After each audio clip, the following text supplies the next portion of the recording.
tratar hoje um assunto relacionado à identificação do fitoplâncton, né? Voltado também para a importância da produção de peixes em viveiros escavados. Então, eu peço a vocês depois mais um encontro, né, para que a gente possa falar de zooplâncton, tá? Então, hoje nós vamos nos ater aqui no fitoplâncton, haja vista a diversidade e a importância desse assunto. Quando nós falamos, então, né, dessa questão dessas comunidades, da biota aquática, nós relacionamos não apenas, né, a organismos que a gente consegue enxergar a olho nu, e também nós temos que relacionar muito a qualidade da água à questão dos indivíduos que são microscópicos, como, por exemplo, as algas que pertencem ao fitoplâncton. E também, quando falamos de zooplâncton, existe, né, dentro dos viveiros, nós geramos uma cadeia alimentar, e hoje nós também trabalhamos com larvicultura, onde vocês provavelmente estudaram, né, a questão da importância da produção do alimento vivo, quais são os alimentos vivos mais estudados e mais produzidos, mas nós temos também a questão, né, hoje, a partir do momento que se reproduz as espécies de peixes, o alimento natural, né, o alimento do próprio viveiro. Então, quando nós falamos de qualidade da água, tudo que se propõe durante o manejo, né, durante as questões do acompanhamento de uma piscicultura, está relacionado à qualidade do pescado. Porque nós temos, né, um produto que nós queremos vender, que há interesse do consumidor, que é o pescado.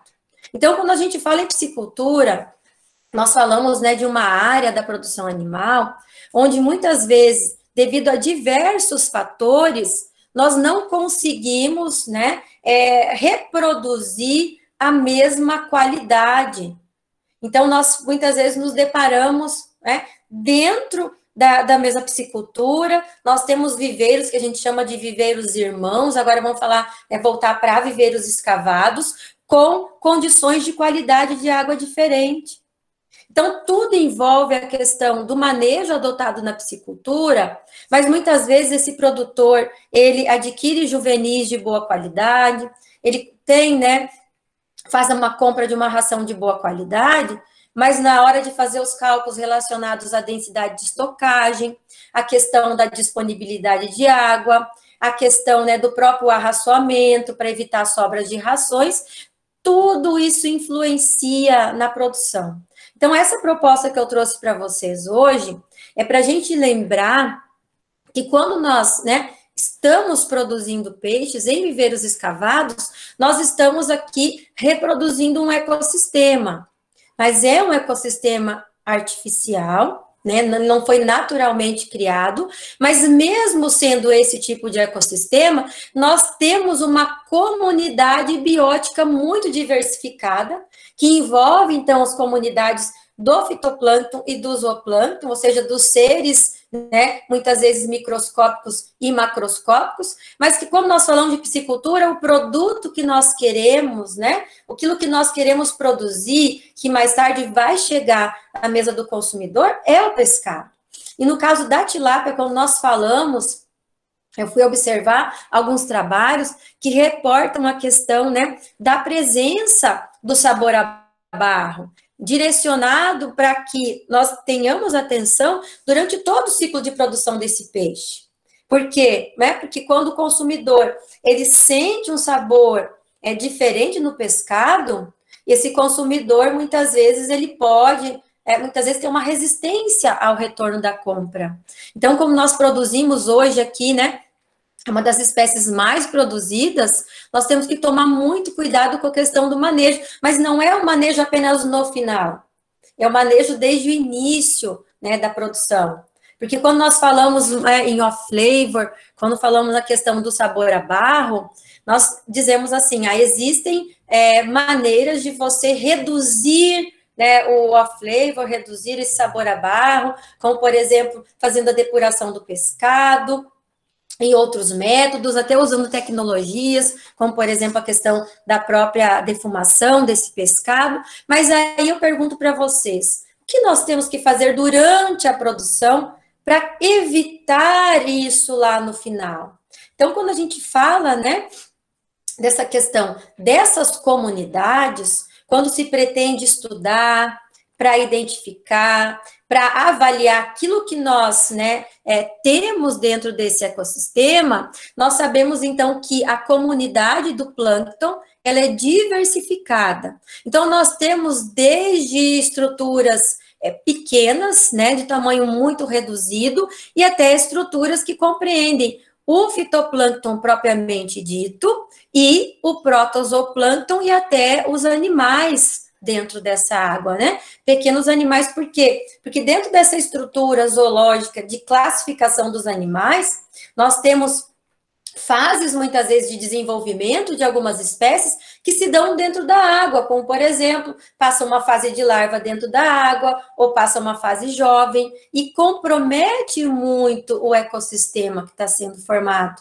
Porque como eles participam da cadeia alimentar, quem trabalha também com a parte de larvicultura, essa larvicultura que ela é realizada que após a saída, né, desse peixinho, dessa larvinha de peixe da incubadora, onde você vai colocar esse animal dentro de um viveiro escavado, previamente adubado, e ali, se não se tomar todo um cuidado, né, inclusive em relação ao tempo da adubação, com o tempo que você vai colocar a larva nesse viveiro, o que acontece? Você pode inverter essa cadeia alimentar, e em vez da larva de peixe se alimentar do zooplâncton, o zooplâncton se alimenta dessa larva.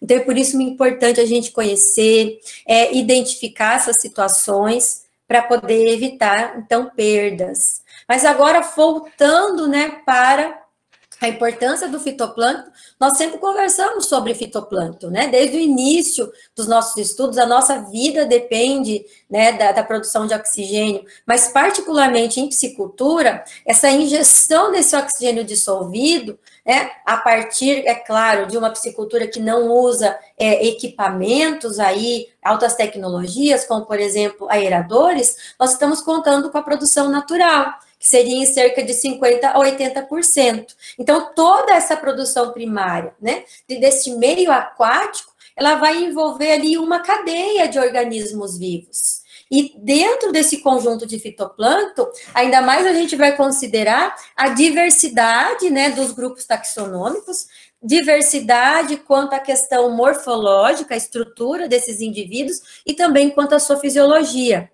Mas tudo que se faz é de manejo relacionado à qualidade da água, desde a calagem, né, e a adubação, nós temos os efeitos desses parâmetros físico-químicos sobre as comunidades de fitoplâncton, e não apenas isso, nós também temos o efeito do próprio clima, tornando, então, muitas vezes, né, uma comunidade com uma floração maior de indivíduos ou com redução desses indivíduos. Então, todos esses parâmetros que nós estudamos, essas variáveis, elas têm uma influência direta sobre, então, né, a comunidade do fitoplâncton.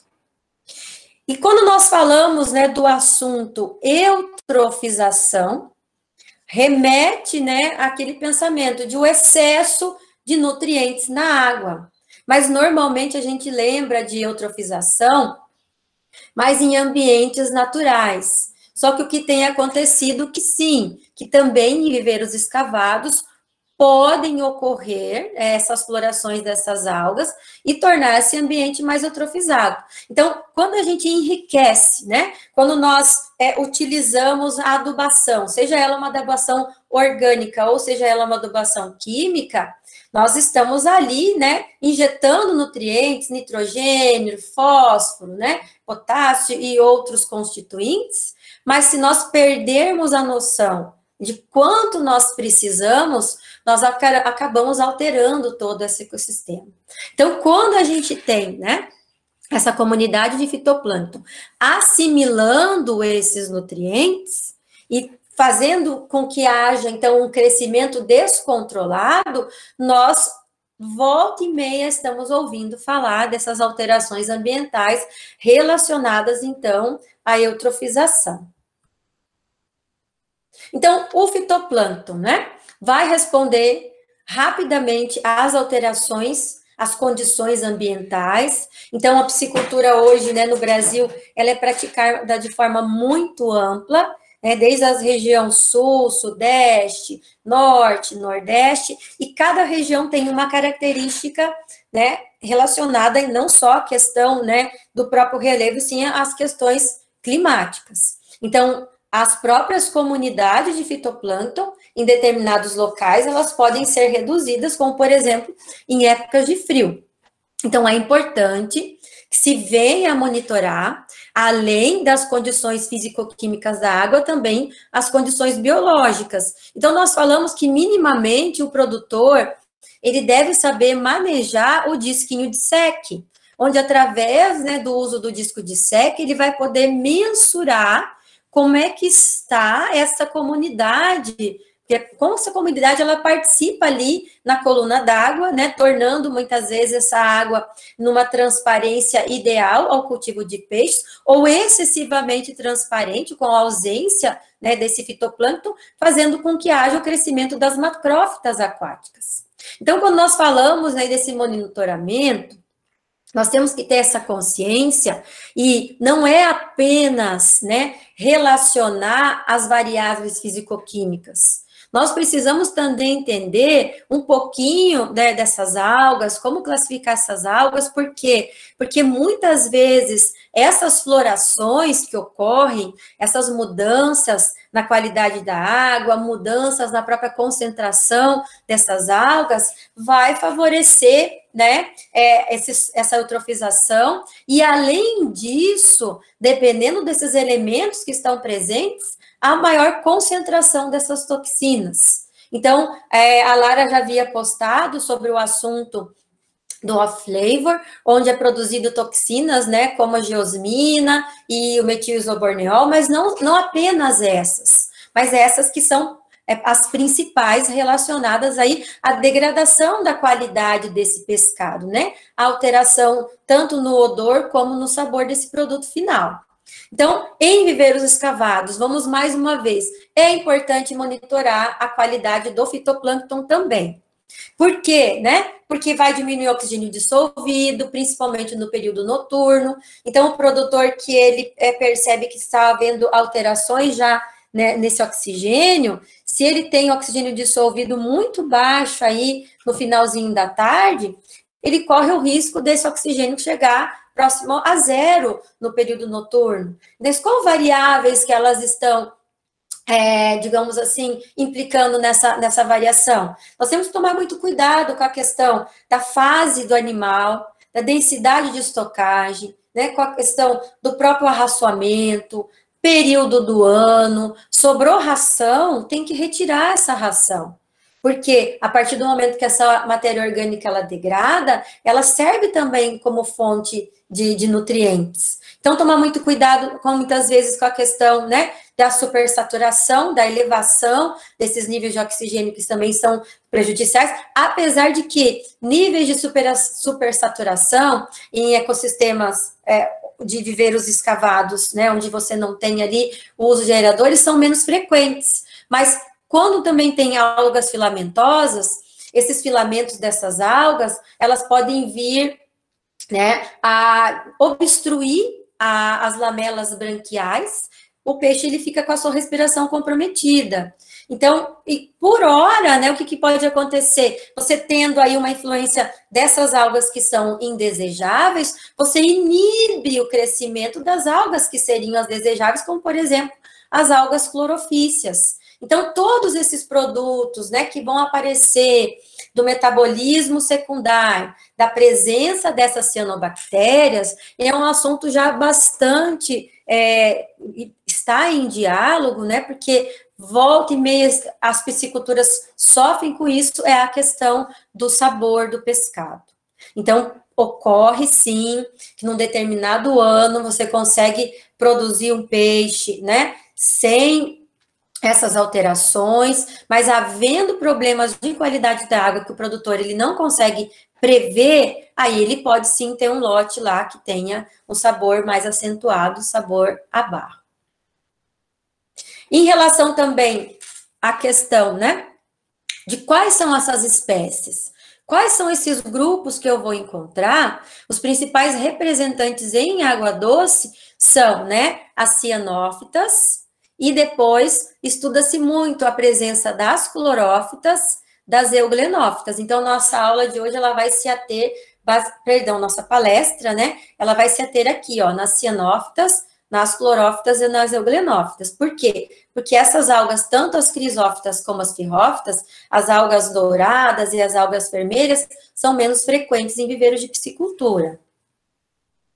Se eu estiver indo muito rápido, vocês me falem, é porque eu tenho muitos slides e aí eu sei que vocês têm o tempinho de vocês, né, nas outras atividades. Então, falando ainda desses principais grupos, como nós dissemos, são grupos de organismos vivos com características morfológicas diferentes, com caracterizações, né, relacionadas à sua pigmentação de forma diferenciada, substâncias de reserva diferenciada. Então, como substância de reserva aqui nas clorófitas, nós temos o amido, o pigmento principal, né, é o pigmento verde, mas pode surgir a presença aí de pigmentos com um pouquinho de cor mais avermelhada ou mais alaranjada. Então, quando nós estivermos falando de carotenoides, né, xantofilas, estamos falando de pigmentos que vão desde tom de amarelo até laranja ou até mesmo vermelho.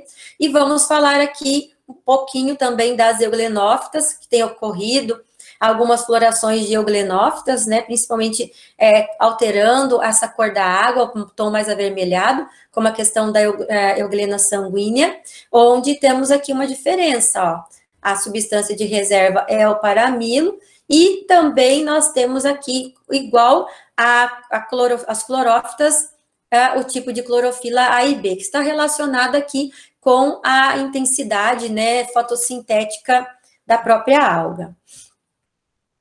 Então, falamos um pouquinho do fitoplâncton, mas como estudar, né? Como fazer essas coletas? Então, quando se tem, né, estudos mais avançados, quando se tem aí a questão, né, da necessidade de você classificar melhor, fazer uma coleta em que englobe uma maior quantidade de grupos, aí se usa, então, a rede de fitoplâncton. E essa rede tem uma malha bastante fininha. Eu, como por exemplo, né, fazia esses estudos de forma independente, eu levava um frasquinho de coleta, coletava aí a uma determinada profundidade, ou também muitas vezes de uma forma mais superficial, chegava no laboratório, eu filtrava essa amostra. Então, existem várias formas de se coletar, mas umas mais utilizadas pelas universidades, pelos laboratórios que estudam, né, porque é o estudo das algas chamado de ficologia, então existem áreas específicas para estudar as algas, usam a rede de fitoplâncton, e essa rede de fitoplâncton, ela pode ser utilizada em profundidades diferentes, e também, né, não somente do fitoplâncton, que ele fica disperso na coluna d'água, mas também existe uma parte desse fitoplâncton que fica aderido a superfícies de outros animais, ou também superfícies de plantas, que é chamada aqui do perifito. Então, para perifito e para micro-organismos de fundo, dá para fazer a raspagem ou espremer o substrato para tentar extrair essas algas. Por quê? Porque as algas, né, devido a sua ampla distribuição, elas não apenas, então, ficam flutuando na coluna d'água, que seria a principal área, né, onde recebe luz, que recebe uma maior intensidade luminosa, que é aquela região ali onde muitas vezes essa luz ela não se intensifica muito, porque a água ela apresenta uma turbidez indesejável. Então, nós temos uma área que é chamada de zona eufótica, né, que é a zona que mais recebe luz, que é a área que nós encontramos o maior número de algas, né, principalmente por quê? Porque elas são indivíduos autótrofos que realizam fotossíntese, então é natural que nós venhamos encontrar elas nessas regiões. Então, o mais utilizado pelos estudos, né, acadêmicos é a rede aqui de plâncton. Mas também podemos usar frasquinhos, né? Em relação à fixação, quando é necessário fixar, onde as pessoas elas não vão prontamente avaliar aquela amostra, usa-se a diluição, né, de formol a 4%, imediatamente após a coleta. Mas os exames mais a frescos, né, onde a gente aí vai fazer uma coleta com o frasquinho, a gente não enche o frasco até a sua totalidade, deixa aqui, né, uma parcela de entrada de ar e leva isso para o laboratório, mas também pode ficar condicionado aí no máximo por 4 dias, mas depende muitas vezes, né, da temperatura de coleta no momento, da temperatura, né, relacionada não só ao ambiente, como a temperatura da água. Tem também tomar muito cuidado com a questão, né, da geladeira, da temperatura interna da geladeira, mas aqui em condições normais, está tudo funcionando bem, no máximo por 4 dias. Então, aqui mostrando para vocês mais uma vez, né, esses métodos de coleta, também pode ser utilizados aqui além da rede de plâncton, uma garrafa de coleta, é necessário, dependendo do ambiente, né, dependendo do tamanho do viveiro, dependendo do lago, da lagoa que você vai coletar, fazer vários pontos de coleta, onde, como eu havia afirmado para vocês, né, essa amostragem, dependendo daquilo que se quer avaliar, pode ser mais superficial ou pode ser mais profunda. Então, nós temos que tomar muito cuidado aqui, né, com essa questão daquilo que a gente vai avaliar, daquilo que a gente vai pesquisar, porque a maioria das algas clorófitas, né, que são as desejáveis, nós encontramos aqui na zona eufótica. Então, tem que ter ponto de amostragem, aí tem todo um delineamento que se faz para esse tipo de pesquisa, mas o produtor, ele precisa saber manejar o disquinho de SEC. Com o disquinho de SEC, o produtor ele consegue predizer como está essa produção primária, como está o crescimento desse fitoplâncton, também avaliar um pouquinho dessa questão da quantidade desse oxigênio dissolvido para evitar problemas aí na piscicultura. Então, a gente sempre fala, né, que existem piscicultores e piscicultores, nem todo piscicultor ele tem a dispor, né, um valor considerável para comprar equipamentos caros. Mas nós, né, que trabalhamos nessa área de piscicultura, nós trabalhamos também com a questão da piscicultura familiar. Se esses piscicultores, eles conseguissem adquirir pelo menos um disco de SEC, ou aqueles kits também de pH que a gente usa para avaliações, né, em aquários, que são por colorimetria, também são equipamentos mais baratos, né, que podem auxiliar o produtor a controlar a qualidade da água. Então, voltando os nossos olhos para o fitoplâncton em viveiros escavados. Então, nós sempre conversamos, né, que a cor ideal da água em viveiros escavados seria com tom esverdeado.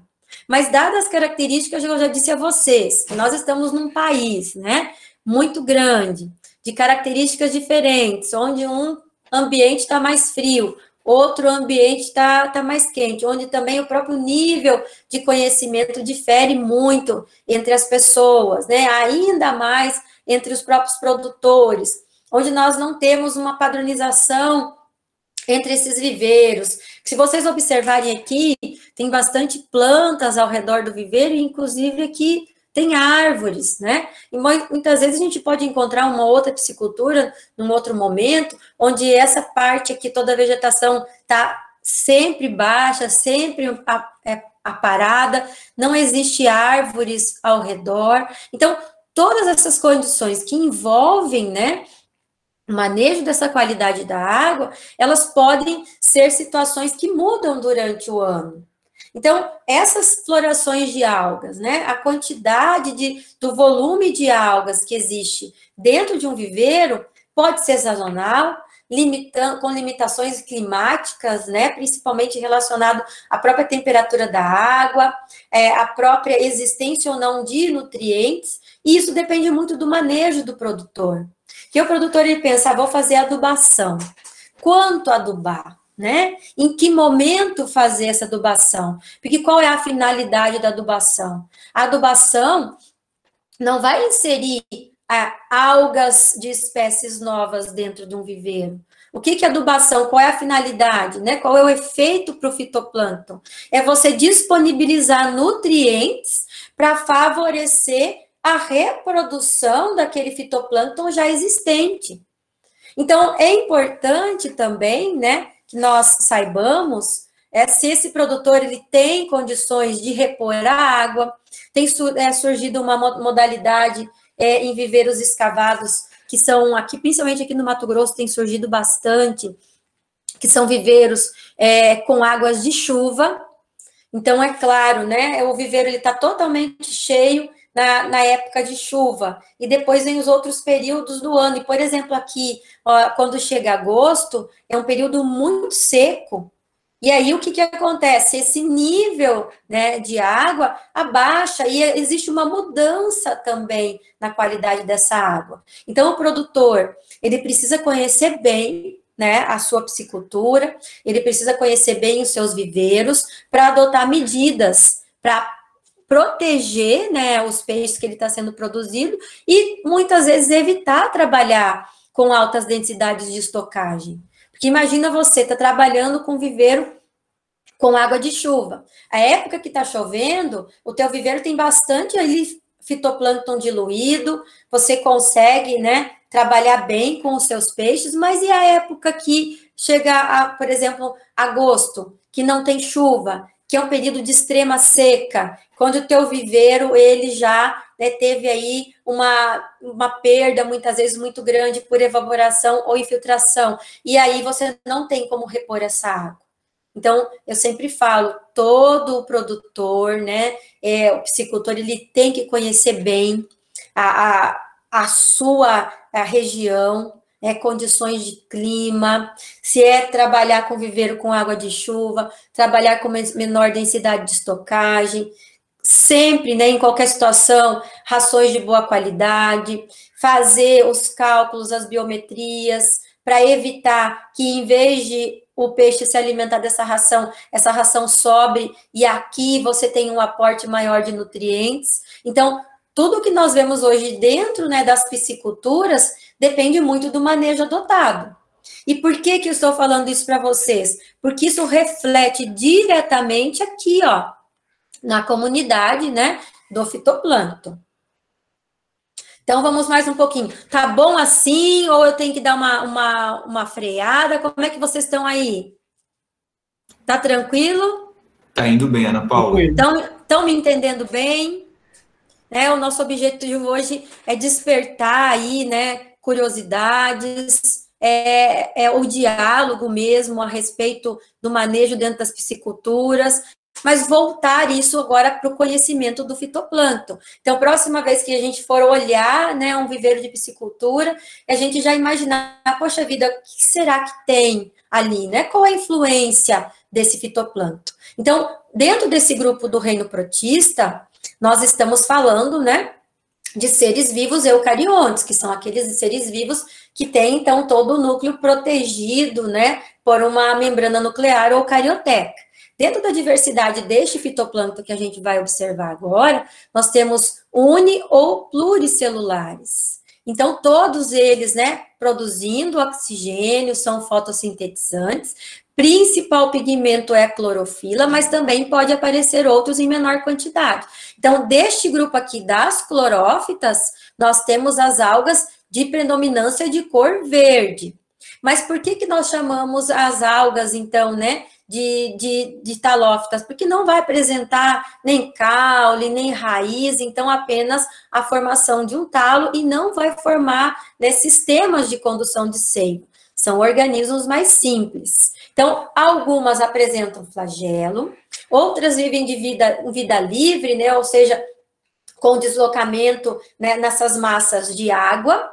Essa parede celular apresenta celulose e apresenta uma reserva também, essas algas apresentam reserva de amido, tanto, né, na água doce, na água salgada, mas nós também temos essas algas no solo, aderido a rochas e a troncos úmidos, mas também já existem estudos, né, sendo possível localizar na neve, no gelo, e também, né, nós temos aqui, há muito tempo já estudados as associações com fungos, que são os líquens, que também são importantes aí para determinar a qualidade de meio ambiente, inclusive também qualidade do ar.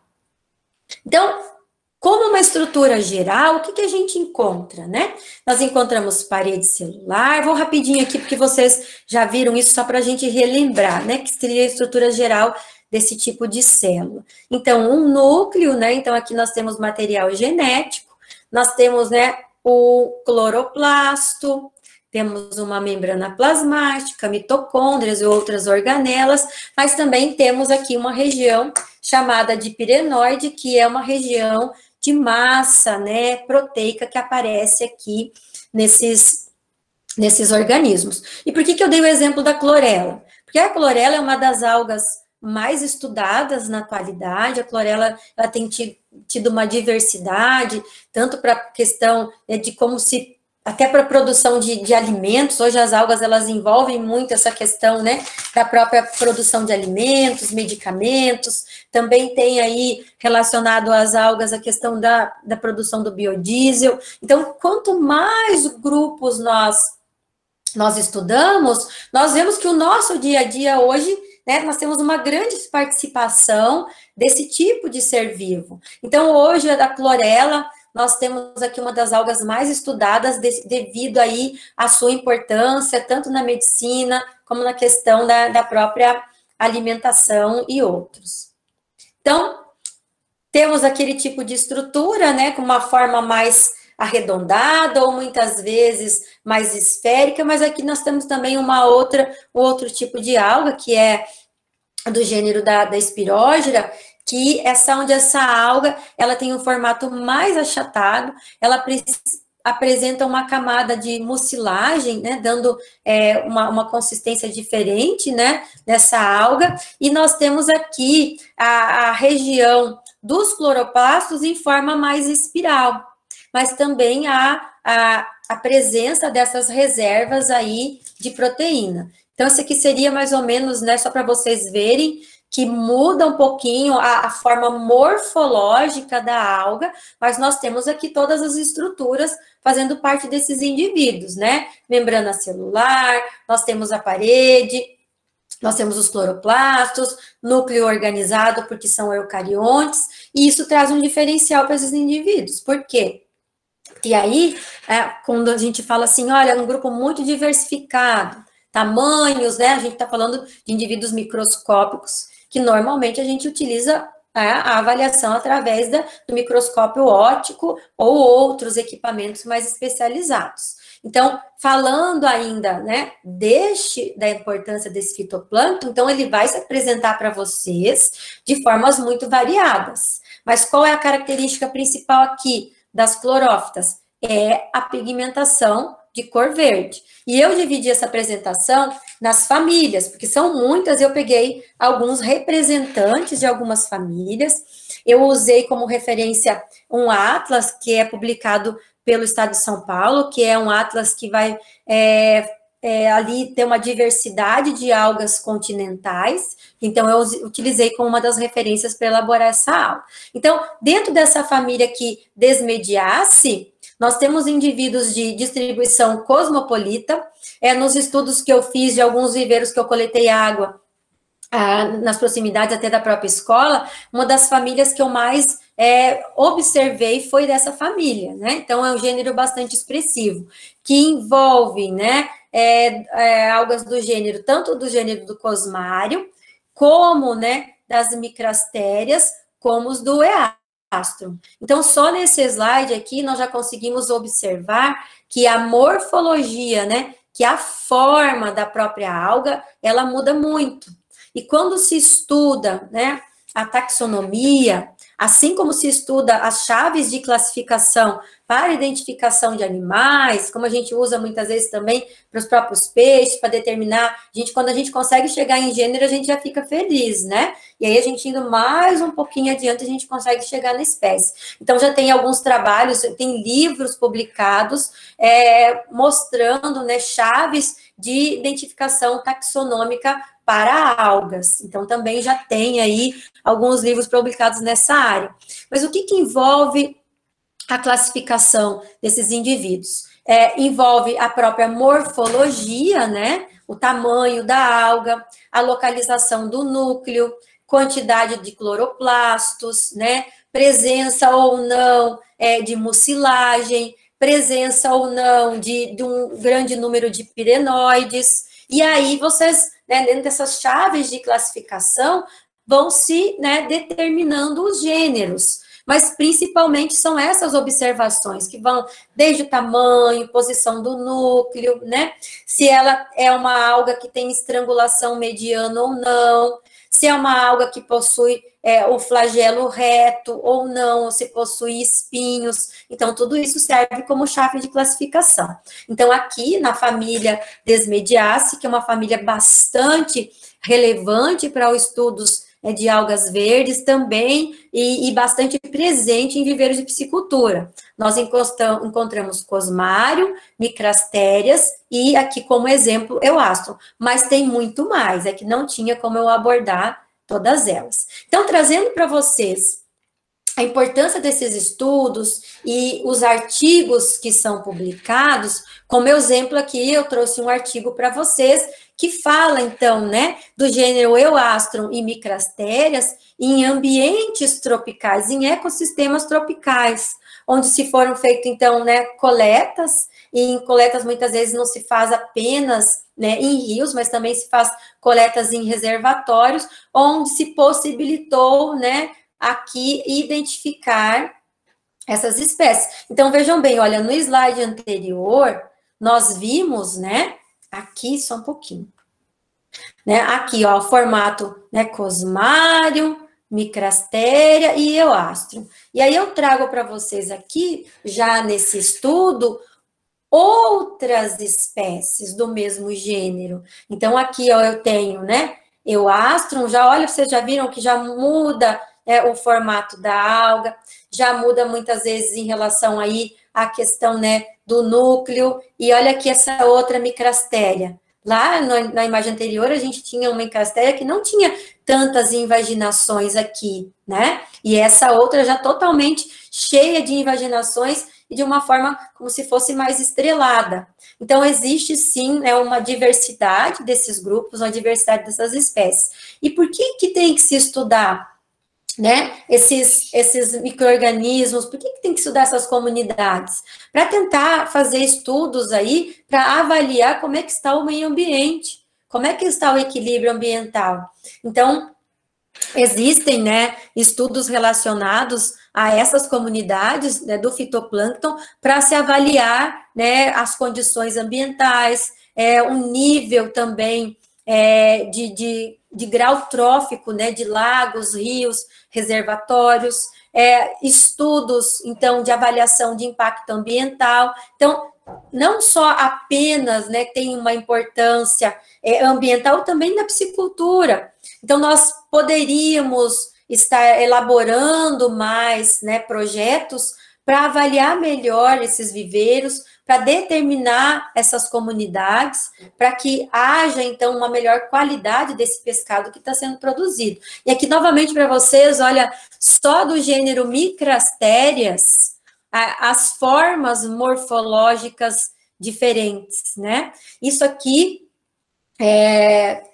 leva muito tempo, né, para estudar, para se determinar, então tem que usar realmente aí as chaves de identificação taxonômica, mas quanto mais a gente, né, lê artigos, quanto mais a gente se identifica com esses estudos, a partir do momento, né, que se tem aí, né, se dá dá importância, a gente começa, né, na nossa cabeça, a falar, nossa, tem mais coisa a ser estudada ainda. Então, piscicultura é uma área muito ampla, o próprio núcleo de vocês, que é estudos, né, fala assim, estudos em tilapicultura, mas tudo isso que a gente está vendo agora se aplica à produção da tilápia, para se evitar que tenha, então, né, um sabor desagradável, para se evitar que tenha que chegar e fazer aí processo no final de muitas trocas, né, de água para fazer com que esse off flavor seja eliminado desse músculo, esse peixe tenha mais qualidade.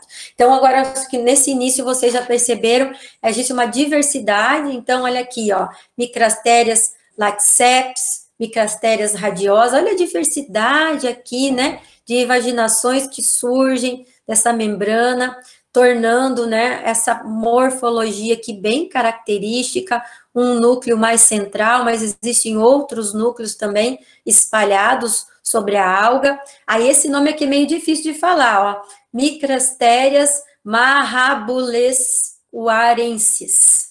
Então, tem alguns nomes que a gente também enrola um pouquinho para falar, que são mais complicados, né, mais específicos aqui.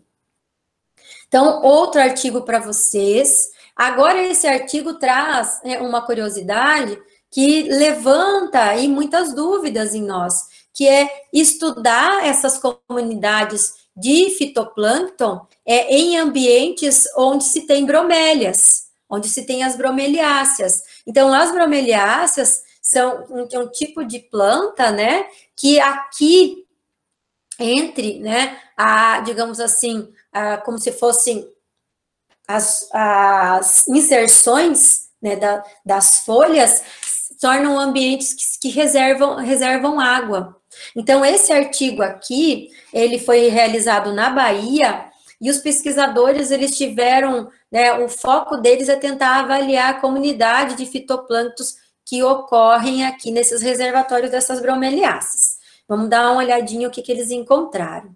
Então, eles encontraram, né, o gênero Actinothenium, o gênero Cosmarium e o gênero Euastrum. Então, quando a gente fala de estudo de fitoplâncton, devido a informações que eu já disse a vocês, né, no início, nós não encontramos apenas na água. Então, nós vamos encontrar, além da água, no solo, além do solo, né, aderido à superfície de rochas, até em animais, e agora vocês observaram que essas plantas que possuem pequenos reservatórios pode ter uma comunidade de algas e de gêneros diferentes, né? Então, aqui, novamente, para vocês, aqui mostrando o gênero Cosmarium e as suas espécies diferentes também, né? Tanto Cosmarium obsoletum, Optusatum, Pseudoconatum e Ralphise. Então, uma variedade de espécies. Aqui também, tudo isso foi, né, relacionado a esse estudo. Aqui, novamente, né, o gênero Micrastérias, então vocês viram que esse gênero Micrastérias, ele é um gênero que ele ocorre numa diversidade de ambientes, mas também encontrou, né, outro gênero aqui, Staurastrum, Lepidocladum, né, olha o formato totalmente diferente, né, a morfologia dessa alga totalmente diferente, e aqui um outro gênero, Pleurothenium trabecula, né, uma alga em um formato mais alongado. Então, tudo isso foi possível encontrar nos estudos lá com as bromélias. Outro grupo aqui que ocorre bastante em viveiros de piscicultura é essa alga da família Zygnemataceae, essa alga do gênero Spirogyra, ela pode crescer em viveiros de piscicultura, tem uma quantidade de espécies um pouco grande, cerca de 400 espécies, mas o que é característico dessa alga é que ela possui filamentos, e ela flutua também na coluna d'água.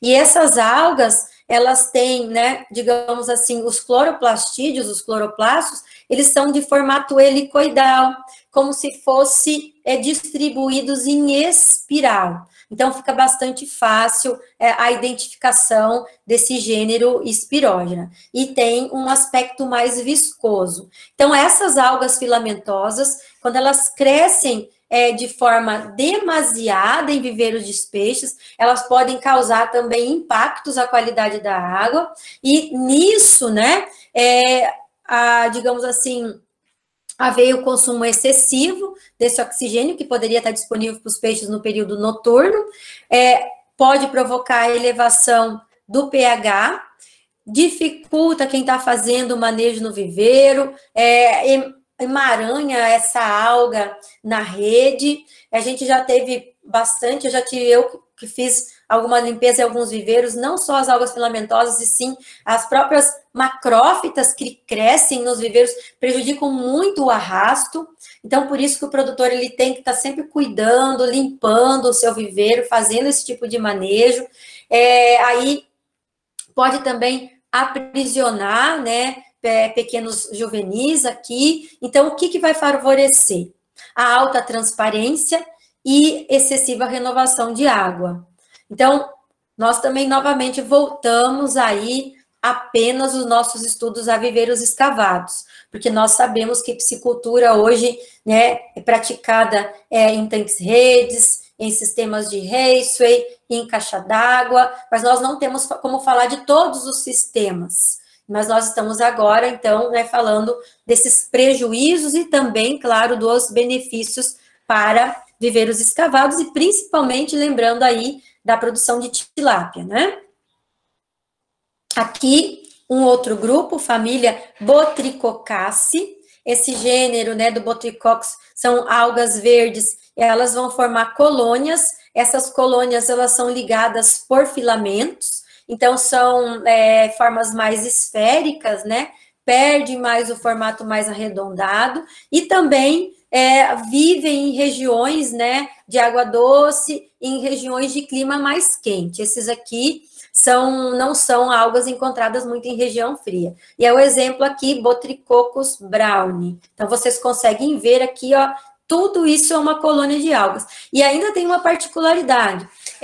Dentro dessas algas, que elas formam colônias, dependendo da família e dependendo do gênero, nós encontramos famílias, por exemplo, que formam colônias de 8 até 100 e poucos indivíduos, e outros que formam colônias que não se consegue ter a contagem, porque não se tem um número exato, elas vão se ligando aí uma colônia à outra. Então, dentro dessa própria característica, né, dessas formações de colônias. Aqui temos um outro grupo importante, que é a família Chlorelaceae, onde o representante que eu trouxe para vocês é o Actrodesmus. Então, aqui eu não consegui classificar até espécie, então eu deixei apenas até gênero. Actrodesmus, essas algas verdes, elas vivem em colônias, aí como eu falei para vocês, já tem uma redução do número de células, aqui de 4 até 32 células. Esse corpo longo, ele é um corpo mais em formato de meia-lua, né? E elas vão ficar unidas mais na região aqui, uma outra mais na região central da própria alga. Então, aqui a gente já tem uma limitação do número de indivíduos formando esse tipo de colônia. Família aqui, novamente, né, na Chlorelaceae, nós temos um outro gênero, Monorapidium. Agora, né, olha só, nós temos aqui células solitárias, né, mais aí fusiformes ou helicoidais, né, e tem cloroplasto único. Então, aqui seria, né, esse tipo de gênero, diferente do que eu apresentei para vocês, que vão formar colônias, mas com formato parecido. Aqui nós temos um outro grupo, da família Chlamydomonadaceae. Essas clamidomonas, elas vivem também, além da questão da água doce, elas também são encontradas em água salgada, e são algas de ambiente estagnado, e até mesmo solo. Então, por exemplo, né, em determinadas regiões, teve, né, um lago, uma lagoa que se formou, e depois, né, essa lagoa meio que secou, e fica aquela água mais grosseira, mais estagnada, onde vocês observam ali alterações, ela vai ficando mais barrenta. Então, existem algumas algas que elas não sobrevivem a essas condições tão críticas, mas aqui a gente está falando de um grupo que sobrevive a determinadas condições mais críticas relacionadas à questão da qualidade da água. Mais ou menos 325 espécies, né, são unicelulares e apresentam 2 flagelos, né? Aqui, novamente, só a questão interna, mas eu já falei para vocês um pouquinho da estrutura interna anteriormente.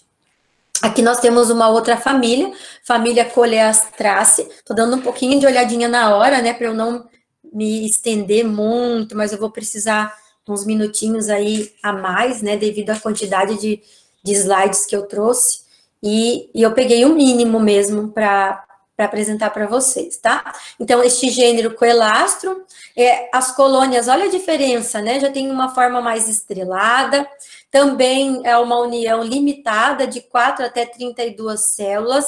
Essas colônias, elas formam espaços, são chamados espaços intercelulares, e elas vão ser ligadas às outras, muitas vezes tem alga que é ligada por filamento, ou alga que é ligada pela porção mediana, ou outras algas que são ligadas por saliências. Então, neste caso aqui, elas ficam ligadas umas às outras às saliências que tem na parede celular. Então, devido, né, à conexão entre essas saliências, elas vão formando, então, uma colônia ali de coelastro, tá? Aqui temos uma outra família Volvocácea, onde o mais estudado dentro dessa família aqui, nós temos o Volvox carteri, e esse gênero, são algas, né, que têm flutuação livre, mas elas podem também permanecer em colônias grandes, colônias de mais de 500 células, até aqui 50 mil células. Então, aproximadamente cerca de 20 espécies. Onde é que Volvox pode, né, estar disperso, a gente pode encontrar para fazer uma coleta? Na água doce, né, em rios, mas nós temos também lagoas, até piscinas e fossos, né, porque, claro, a água das piscinas, normalmente ela vem da água de abastecimento público, e nós sabemos que a água de abastecimento público, né, no final do tratamento do abastecimento, ela é uma água que ela sofreu adição de cloro para esterilizar essa água. Mas existe uma característica do cloro, que o cloro ele é extremamente volátil, principalmente em relação à questão da temperatura. Então, é por isso, né, que nós, quando a gente descuida, né, da manutenção, do manejo da qualidade da água das nossas piscinas, essa água ela vai se tornando verde, né, até chegar num verde escuro. Porque aí, claro, todo o cloro que existia, ele já evaporou, ele já perdeu a sua eficiência, e aí, de uma certa forma, você não tem uma nova adição daquele cloro ali, você tem uma comunidade de águas que pode aparecer. Então, até em piscina pode ter Volvox. Temos aqui uma outra família, Hydroctitaceae, onde o gênero dos mais encontrados é o Pediastrum, que são formas, né, aqui, ó, tá, são tudo colôniazinhas, aqui são as células individuais, e aí, né, forma uma colônia. Esse Pediastrum tem uma grande variedade dentro desse gênero, uma grande variedade de espécies, desde 4 células até 28 células. Esse tipo de colônia aqui é sempre múltiplo de 2, 4, 8, 16 e assim por diante. Cerca de mais ou menos de 15 a 20 espécies. São característicos pediátricos de ambientes lênticos, né? Nós encontramos aí lagoas, poços, lagos e na terra, no solo, na quente e úmido. Aqui, um artigo onde estudou a diversidade, né, taxonômica de gêneros de Pediastrum, mas aqui foi, né, no Nepal. Só para vocês entenderem, né, a diversidade, como a gente fala, de 4 até 128 células, né, formando colônias. Aqui tem exemplos, ó, 4, tá vendo aqui? Aqui aumenta 1, 2, 3, 4, 5, 6, 7, 8, e assim por diante. Todas elas do gênero Pediastrum. E, claro, depois eles identificaram, né, as espécies. Aqui tem uma outra família Oocistaceae. Aqui nós temos um gênero chamado Oocistes. Essas colônias apenas de 4 a 8 células. Apresentam, não são mais formas arredondadas, foram formas mais elípticas, né? Formando uma pequena colônia. E em relação ao número de cloroplastos, que eu disse a vocês também, que é uma das chaves, né, para você poder identificar, além das outras características, aqui nós contamos com a presença de 1 até 4 cloroplastos nesse tipo de alga no Oocistes. Temos a família aqui Icenedesmaceae, onde nós temos também bastante representatividade em água doce, o gênero Desmodesmus, mas esse gênero Desmodesmus também tem aí mais ou menos, né, de 2, 4 ou mais células, mas podem apresentar essas células, né, esses corpos celulares, todos justapostos, uns ligados aos outros, possuindo, então, filamentos nas extremidades, mas também podem apresentar essas células em distribuição alternada. Então, aqui é uma outra espécie. Aqui eu tenho Desmodesmus denticulatum, que em vez de apresentar a disposição paralela entre um corpo celular e outro, apresenta, então, uma distribuição mais alternada. Então, uma se liga aqui, neste ponto, aí vem a outra célula, se liga, então aqui, mas sempre 2, 4, 8, né, ou mais células. Outro grupo aqui, né, família Icenedesmaceae, nós temos o gênero Tetrastum. Esse gênero também é um gênero bastante comum em água doce. A espécie que eu trouxe é Tetrastum heterocanthum, onde qual é a característica desse gênero? Formas mais quadradas, né? Se chama aí formas mais quadrangulares, formados agora de 4 células, e também tem aqui como se fosse umas estruturas chamadas de espinhos, mas olha aqui, estruturas retas. Então, essa aqui é uma característica, né, deste gênero chamado de Tetrastum. Temos ainda nessa família, né, do Tetrastum, nós temos outro gênero bastante frequente em água doce, que é chamado de Icenedesmus. Esses cenedesmus são 4 células ou mais paralelas, justapostas umas às outras.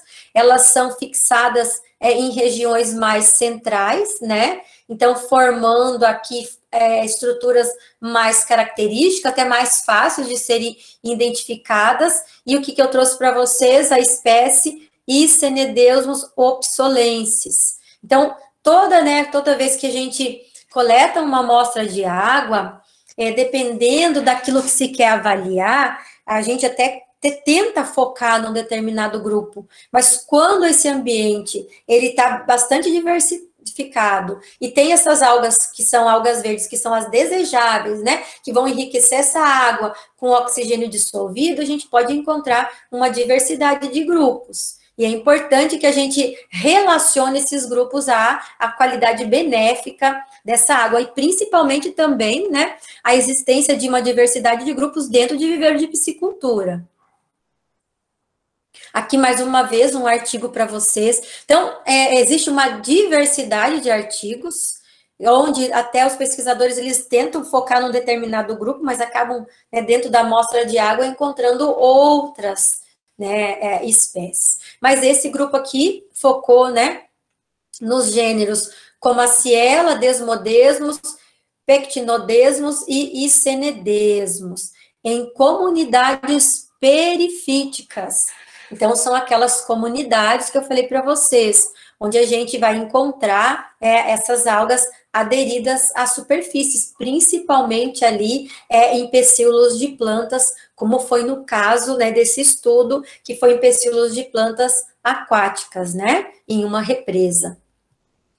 que eles encontraram entre as espécies estudadas. O foco deles era avaliar a existência, né, desses grupos de algas, e eles encontraram, ó, Desmodesmus ceratus, aqui, ó, Desmodesmus, aqui então tem uma célula, aqui outra célula, justaspostas, né, paralelas, aqui Desmodesmus spinulatus, perdão, já compostos de 4 células justapostas, e aqui, né, o gênero Pectinodesmus pectinatus, formando, né, tendo uma forma mais esférica, mais em meia-lua, e não sendo totalmente justapostas umas à outra. Então, existe uma grande variedade aí dessas algas que vem a enriquecer muito os nossos ambientes naturais, né?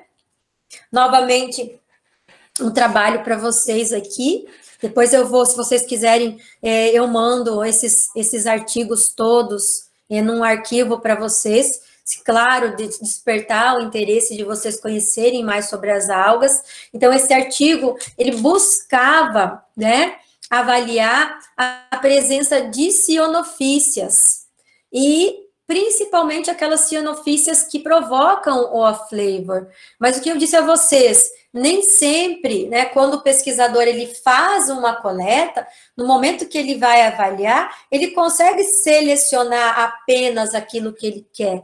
Então, devido aí à diversidade de viveiros que esses autores avaliaram nessa região, nesse viveiro de coleta 3 aqui, eles não encontraram algas cianofícias, e sim, eles encontraram a maioria das algas aqui, ó, dos gêneros Spirogyna, Pediastrum, Zygnema e Coleastrum, né, das algas clorofíceas, das algas que têm pigmentação verde, que são benéficas, né, contribuem, então, com esse oxigênio dissolvido, mas também encontraram um protozoário de forma ameboide. Então, por isso que eu disse a vocês, né, que a minha intenção era falar de fito e zoo, mas devido ao grande volume de assunto ao fito, eu vou pedir a vocês para falar de zoo no outro momento, porque realmente eu vi que ficaria aí muito exaustivo para vocês e muita informação, né?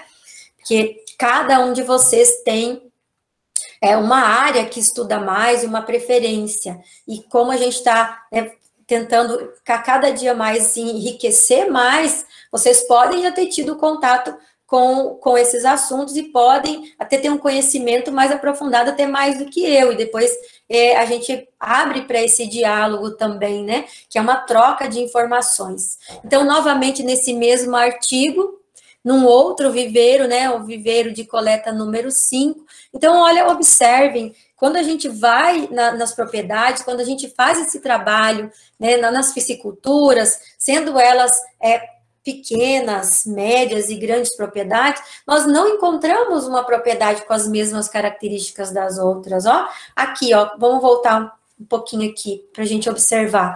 Aqui eu tenho, né, um ambiente, não tenho muita grama ao redor, tenho umas árvores um pouco próximas, mas não é uma grande quantidade de árvores. Então, aqui eu tenho uma característica. Aqui eu já encontro, né, declividades acentuadas, né, no terreno. Eu encontro uma mudança no próprio parâmetro daquilo que eu consigo enxergar visualmente relacionado à própria qualidade dessa água. Eu também tenho um viveiro aqui que, para otimizar o oxigênio dissolvido, se utiliza um aerador.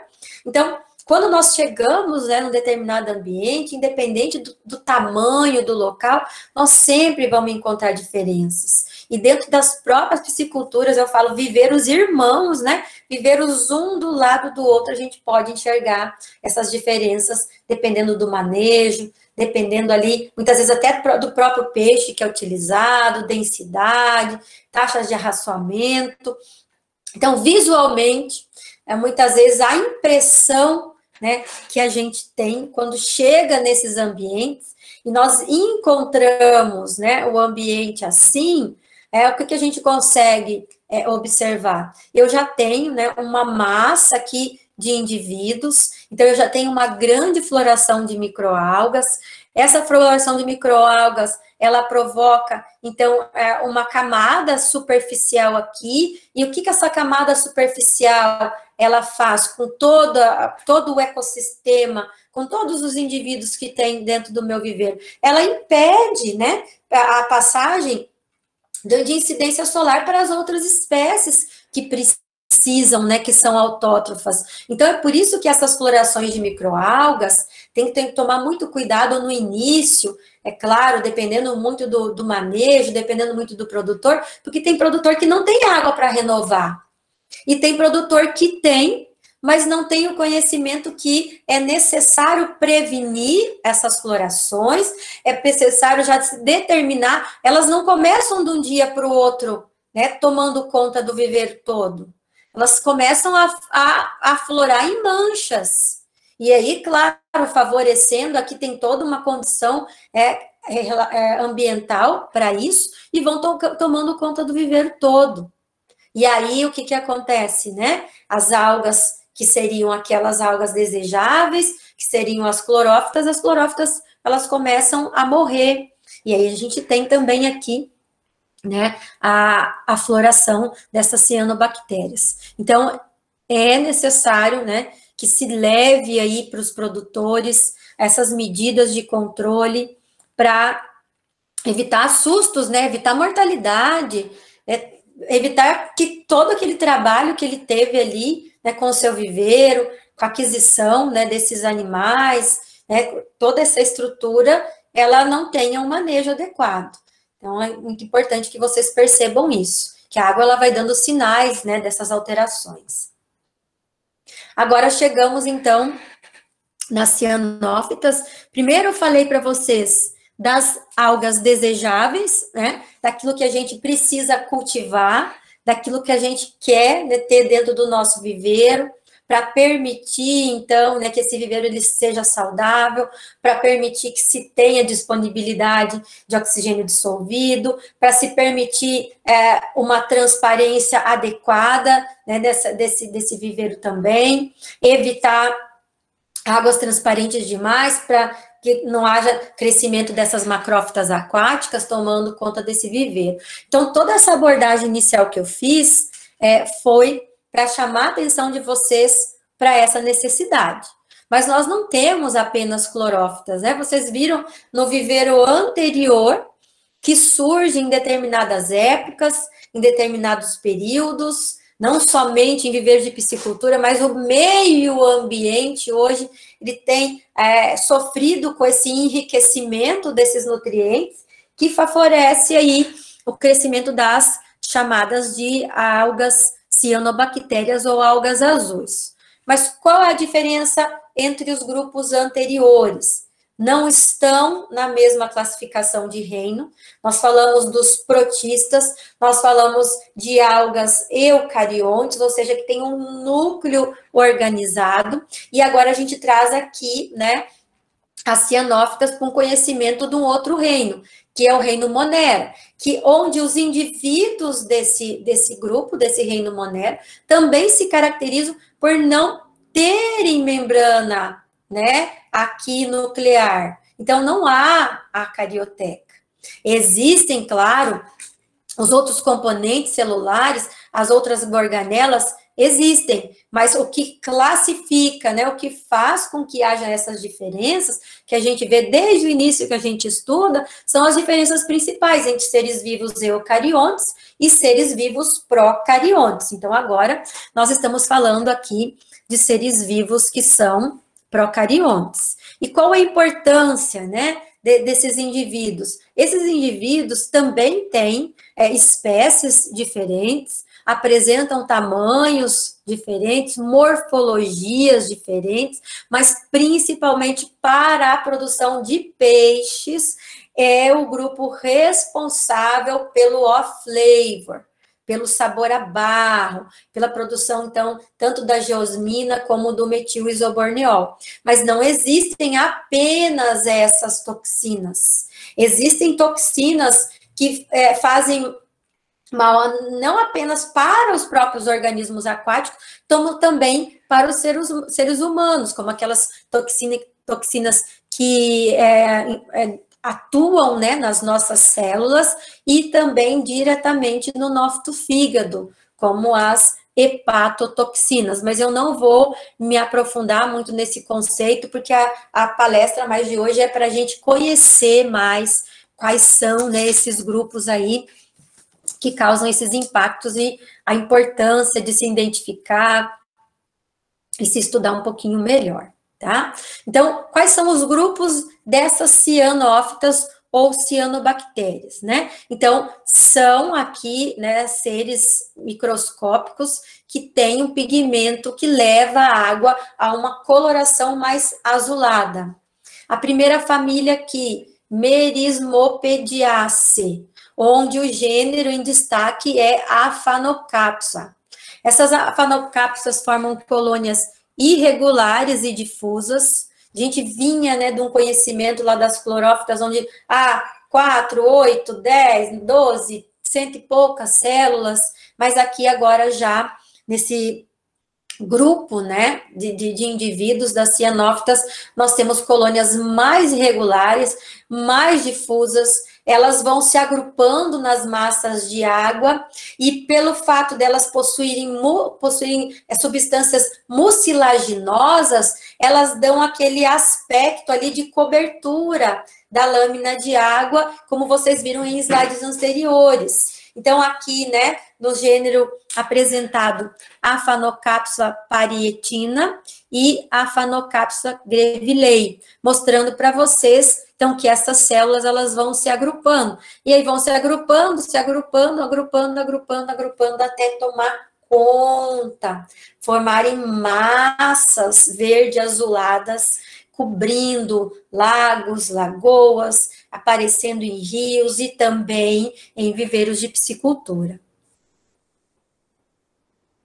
Aqui, uma família bastante importante, que também está bem relacionada à questão do off-flavor, é este grupo aqui, esta família da Microcistaceae, do gênero Microcistes. Essas células, elas são pequenas, são de tamanho reduzido, e elas vão se unindo umas juntas às outras, né, formando até chegar a formar colônias macroscópicas, que é como eu falei para vocês, que são essas massas que a gente encontra aí na superfície de água, promovendo, né, como se fosse uma camada de impedir a passagem de luz, ou seja, diminui a incidência de raio solar, diminui a área de zona eufótica, prejudicando a vida de todos os outros, né, seres vivos que estão abaixo dessa floração de algas. Então, uma dessas características, né, é a presença de mucilagem e o conteúdo celular, o tom dessas florações é um tom de um verde mais escuro. Aqui, vou mostrar para vocês, é um estudo realizado, floração de microcistes aeruginosa em lagoas, que eu disse a vocês, então, né, como formam colônias, uma vai se juntando à outra até formarem colônias que são visíveis a olho nu. E, mais uma vez, lembrar vocês, né, que nem sempre essas florações, elas começam, né, digamos assim, cobrindo toda a superfície, mas elas vão aumentando, até chegar a um nível, né, de cobrir a superfície desta água. Então, só muitas vezes, quando a gente quer realmente verificar se é mesmo um microcistes, coleta essa amostra de água, leva para o laboratório e a gente faz algumas diluições. Porque, é claro, né, nós não temos apenas um gênero, mas quando a gente tem essas florações de microcistes, né, chega a essa conclusão que o que ela causou mesmo essa floração foi microcistes devido à contagem do número de células que aparecem na amostra. Mas aí já é um outro tipo, né, de delineamento que tem que se fazer. Aqui, esse artigo foi publicado no estudo que foi realizado em viveiro escavado no estado de Rondônia, onde se acompanhou, né, essa piscicultura, e aqui demonstrando para vocês, ó, Aqui a gente já tem, né, uma outra coloração de massa de água, não sei se vocês conseguem enxergar bem, mas aqui a gente já tem, próximo à margem do viveiro, bem demarcado, né, as florações aqui, o grande grupo, claro, tem microcistos espalhado por aqui também, tem, mas aqui é onde essas algas, elas estão numa massa, né, de maior quantidade, formando extensas colônias. Então, aqui, microcistis aeruginosa. Outra família, também de cianófitas, é a oscilatória, família Oscillatoriaceae. Esse gênero oscilatória, esse tipo de alga, elas são estruturas como se fossem tubos mais alongados, que eles são chamados de tricomas, são algas que não formam aí, não se unem umas às outras, mas a gente consegue encontrar oscilatórias nas amostras de águas mais ou menos dispersas, umas próximas a outras, então elas vão formando massas ali de oscilatórias, e elas são, em relação à sua estrutura corporal, elas são mais, digamos assim, mais curtas, mais alongadas do que algas mais alargadas, tá? E tem também bainha mucilaginosa. Mas só deixa eu voltar um slide para a gente reforçar, né, que a gente está vendo essas espécies de uma forma isolada, mas olha aqui, ó, nessas amostras, né? A gente tem, claro, a grande quantidade de microcistos, mas aqui surgem outras algas também. Então, faça diluições nessas amostras para poder avaliar o que mais se encontra nesse ambiente. Então, aqui seria oscilatória limosa, tá? Aqui temos outro grupo das cianófitas. Nós temos uma família aqui, num nome um pouquinho mais complicado de se pronunciar, família Aphanizomenaceae, né? Olha só, um nome bastante longo, onde a gente tem o gênero Dolichospermum, tá? Dolichospermum. Eles vão fazendo como se fossem grupos de tricomas, mas são mais em espiral, tá?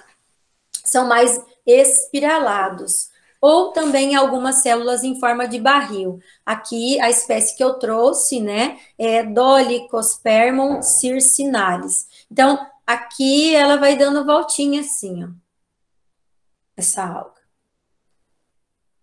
Então, em relação ao off-flavor, para a gente ir concluindo o nosso raciocínio diante de tudo que a gente já observou, é necessário, sim, que haja um acompanhamento da qualidade de água, né, do manejo dos viveiros, para se evitar que ocorra o off-flavor lá no final, né? O animal já está próximo à fase de terminação, então se fazem, né, amostragens daquele lote e se detecta o off-flavor e depois se recomenda, claro, fazer depuração desses animais para eliminar. Mas então, tudo, né, que se faz de manejo antes previne essas florações de cianobactérias. Mas agora, né, no geral, qual é o prejuízo dessas florações? Então, nós temos aqui, né, os metabólicos, tanto de sabor como de odor. Então, o MIB está relacionado, que é o metil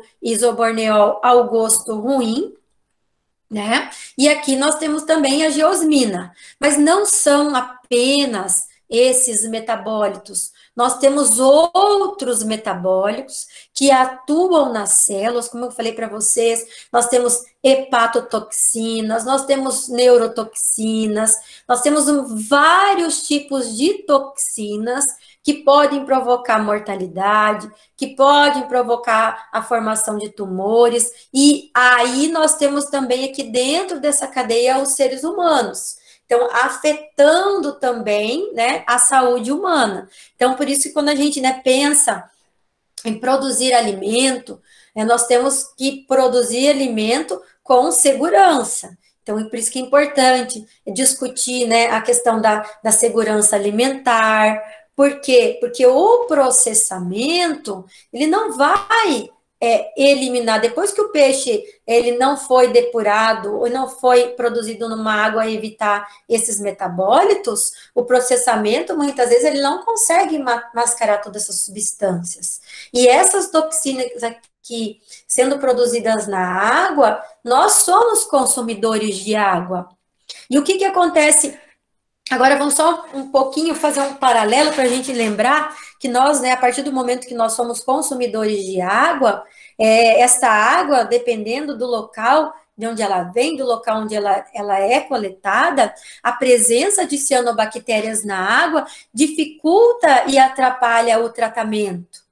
Então, lá no processo final, onde a gente quer uma água, né, potável, uma água que seja capaz de ser consumida com segurança para a população, pode ocorrer, né, de ter aqui uma dificuldade no tratamento dessa água devido a esses metabólitos que são produzidos e o consumidor acabar, né, abrindo a torneira da sua casa e percebendo mudança na cor da água, mudança no cheiro da água, mas é claro, a gente tem que relacionar também a esses problemas a uma diversidade de eventos, como, por exemplo, a rede de abastecimento de água quebrada, ou do cavalete para dentro da sua casa, ou nas proximidades do cavalete para fora. Mas agora eu estou falando para vocês, né, que seria muito amplo a gente falar sobre isso, mas dos quais são os prejuízos dessas florações de cianobactérias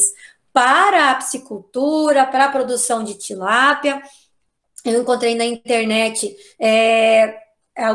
algumas pessoas falando dessa alteração em lotes de tilápia, né? Então, tem sites de reclamação. Eu fui pesquisar o que a gente consegue encontrar, mas normalmente o consumidor, ele compra, ele percebe o sabor alterado, mas ele dificilmente vai na empresa para reclamar, e a gente precisa alertar mais, né, a importância disso. Então, eu vi naquele Reclame Aqui, né, numa empresa até importante aqui no Brasil, um consumidor falando do sabor à barra num determinado lote. Então, pode acontecer sim, né, e as empresas têm que ficar alertas à qualidade do produto, né, que nós estamos comprando. Então, não apenas nisso, mas lembrar vocês também que ocorre sim a presença dessas toxinas na água, e se essas toxinas elas estão em grande quantidade na água, pode dificultar o abastecimento público, pode dificultar o tratamento dessa água, como já aconteceu no ano, acho que de 2019 e 2020, no estado do Rio de Janeiro, onde teve alteração do corpo d'água, e a própria estação de tratamento, devido ao volume dessa alteração, ela não conseguiu tratar com eficiência. E as pessoas, elas começaram a perceber a alteração dessa água que chegava nas suas casas, vindas, né, da estação de abastecimento. Mas teria muita coisa para a gente falar. Então, vamos focar aqui, né, no entendimento da presença dessas algas para, então, o off-flavor. Tá? Então, é possível se acompanhar, mas tem que ter, no mínimo, o produtor ele tem que ter, né, um caderninho com anotações, com calculadora, tem que ter, no mínimo, um disquinho de SEC para avaliar, ele tem que controlar, saber quando que fez calagem, quando que fez adubação, o quanto de adubação.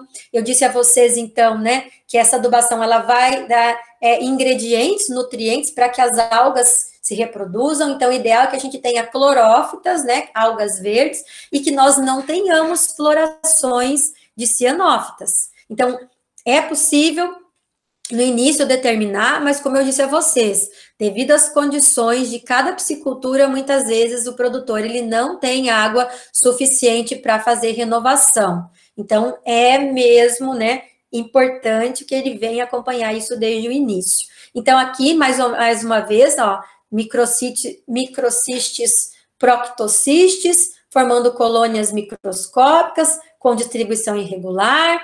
Então, aqui, ó, já tem, né, a gente já consegue ver de forma macroscópica. Isso aqui é uma diversidade já de células, e elas vão se unindo. E aqui vai aumentando, vai reproduzindo, e até formar uma camada aqui de microcistes, né? Aquela lodo verde que a gente enxerga cobrindo aí o viveiro. Chegamos, né, à parte final, que é um grupo chamado de euglenofitas. Eu também tenho percebido alterações em viveiros de piscicultura. Eu já fui nos 2 locais onde tinha florações de euglenofitas. Essas euglenas são algas flageladas. Essas algas, a maioria, vivem em água doce. Então, desde pequenas poças de água até viveiro de piscicultura, se tiver o contato ali, se tiver como essas euglenas tiver nutrientes para elas se reproduzirem, elas vão se reproduzir. Então, por isso que é um grupo muito importante, assim também como os outros, para indicar a qualidade de meio ambiente. E a substância de reserva muda, deixa de ser o amido e passa a ser o paramido. Tem clorofila A e B e pigmentos, né?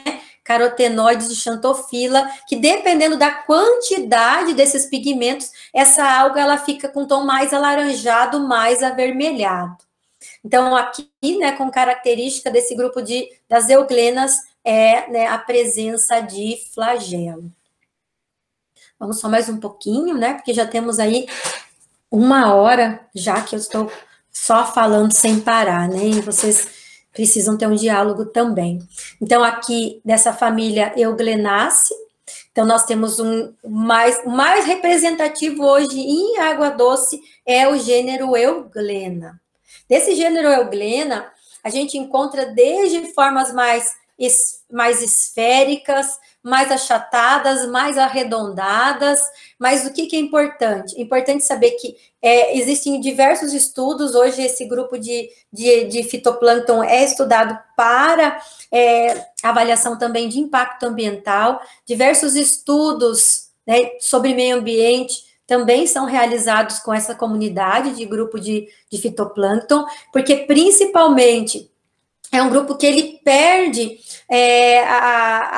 digamos assim, a funcionalidade do cloroplasto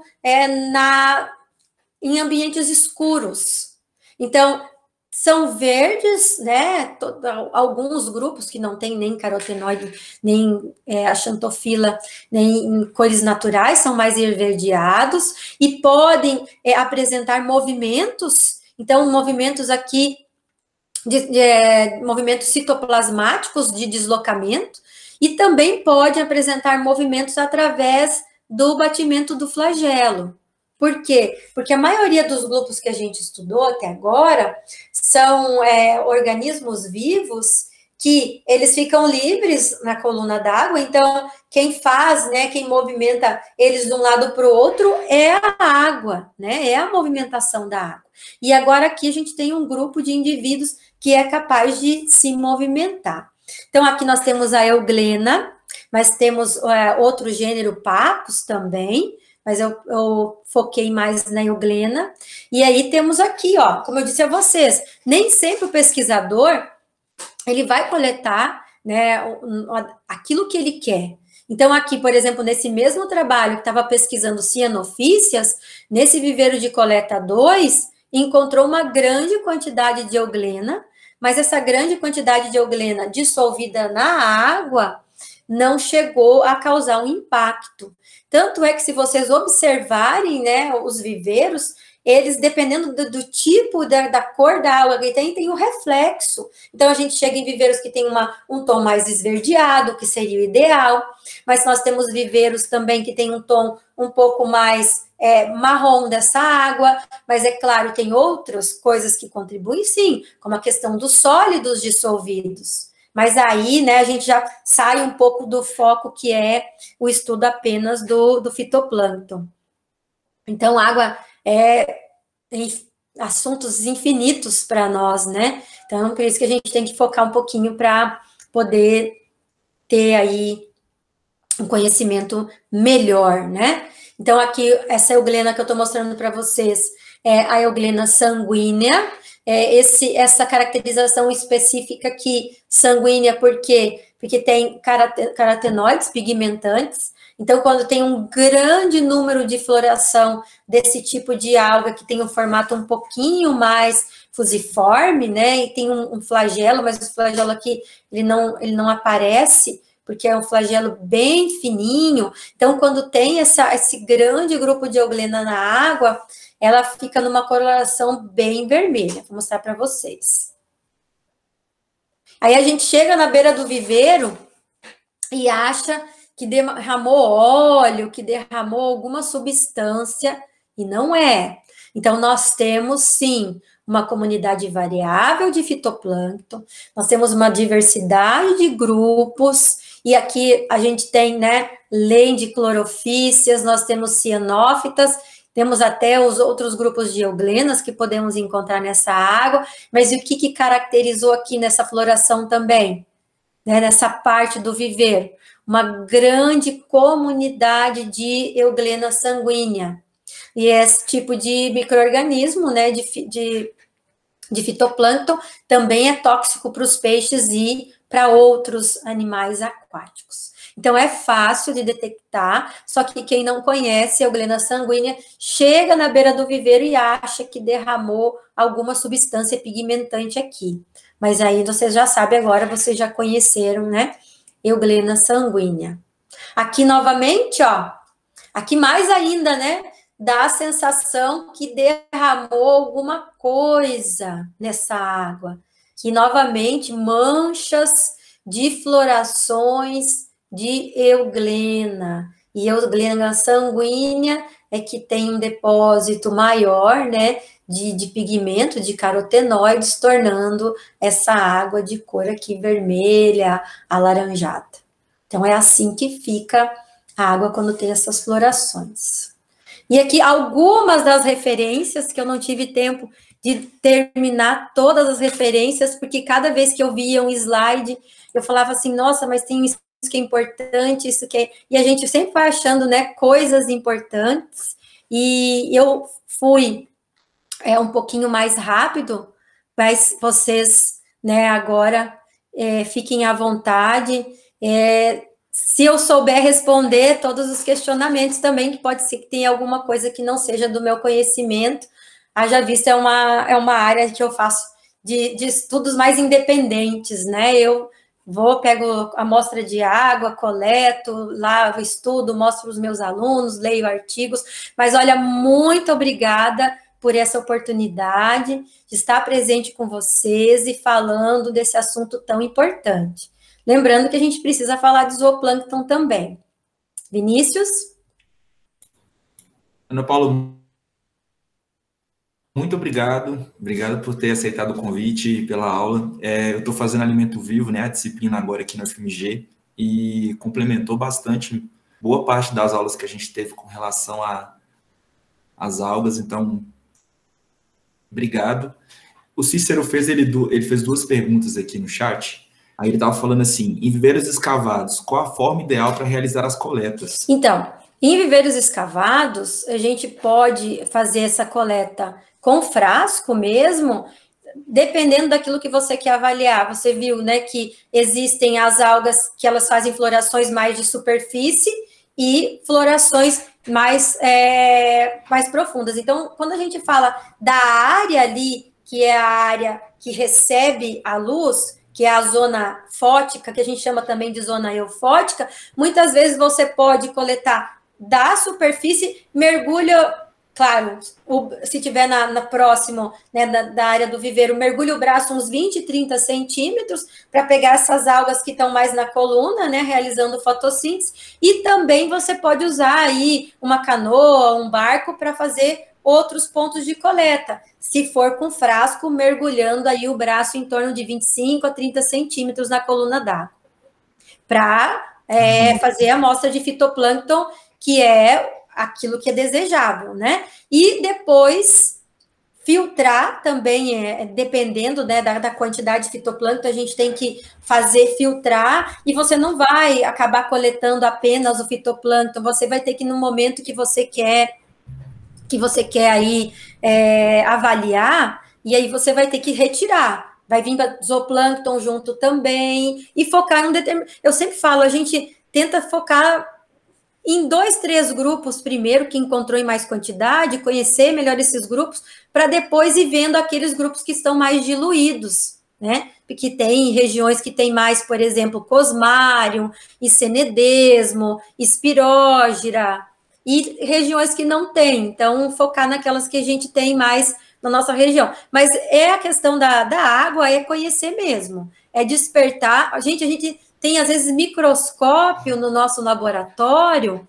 e não faz uso dos microscópios. Às vezes a gente espera que um professor venha a instigar a gente a fazer uma determinada pesquisa. Às vezes vocês viajam no final de semana, vão em algum determinado local que tem piscicultura, e aí vocês já vão voltar.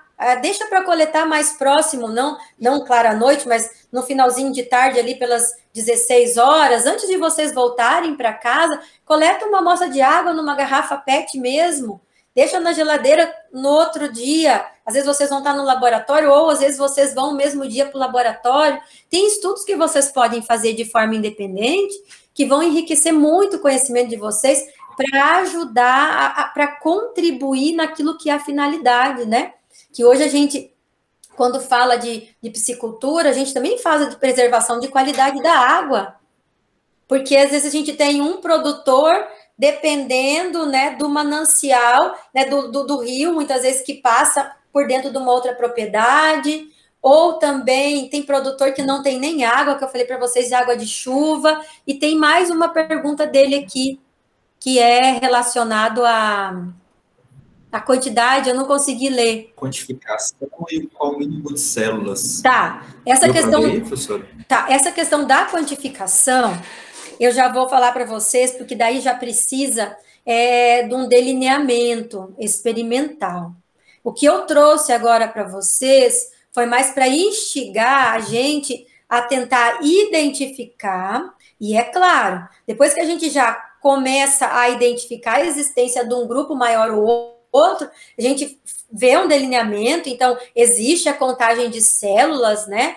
Se usa o microscópio, assim como a gente faz contagem de outras células em microscópio, com placas específicas, também se faz contagem de fitoplâncton, mas aí tudo também depende, né, do objetivo e daquilo que se propôs naquele trabalho. Claro, você vê um número de células predominando ali, você já vai identificando aquele grupo. Então, em relação à questão da quantificação, né, daquilo que você deseja, tem que se fazer mesmo um delineamento, muitas vezes você tem que fazer diluições para fazer essa quantificação, aí já precisa mais da parte experimental mesmo. Não consigo empiricamente, de uma coleta simples, tentar quantificar isso. Aí eu preciso mesmo já, né, de um delineamento melhor. Isso para quem não tem muitos equipamentos, né? Iniciar os estudos com um frasco simples, um filtro muitas vezes, um microscópio simples também, mas em estudos mais avançados, é claro que se busca aí uma credibilidade maior, né, no resultado dessa pesquisa, aí se usa já a rede de plâncton, já se usa a questão de fixação dessas amostras, porque como eu disse a vocês, como esse estudo meu é bem independente, eu chego até gênero. Por quê? Porque aí, para chegar até em espécie, são estudos mais avançados, onde você precisa ter um conhecimento e, muitas vezes, preservar a amostra para realmente avaliar se é uma determinada espécie ou não, porque vocês viram, dentro de um determinado gênero, eu tenho, né, formas diferentes, eu tenho, digamos assim, associações que se fazem de uma forma diferente. É isso, Cícero, aí quando vai mesmo para a parte da quantificação, aí já não é mais igual o que eu faço, né? Aí já teria que estar mais avançado um pouquinho, mas tem sim como fazer o delineamento e quantificar. Consegui responder?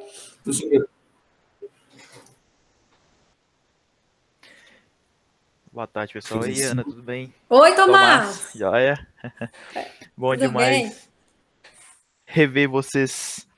Ana, só uma pergunta assim, tenho rodado bastante em fazendas, não de piscicultura em si, mas de produção agrícola mesmo, e tenho visto muitas represas muito grandes, assim, com sinais de eutrofização assim, pesada, né? Muita Uhum. alga, explosão total mesmo.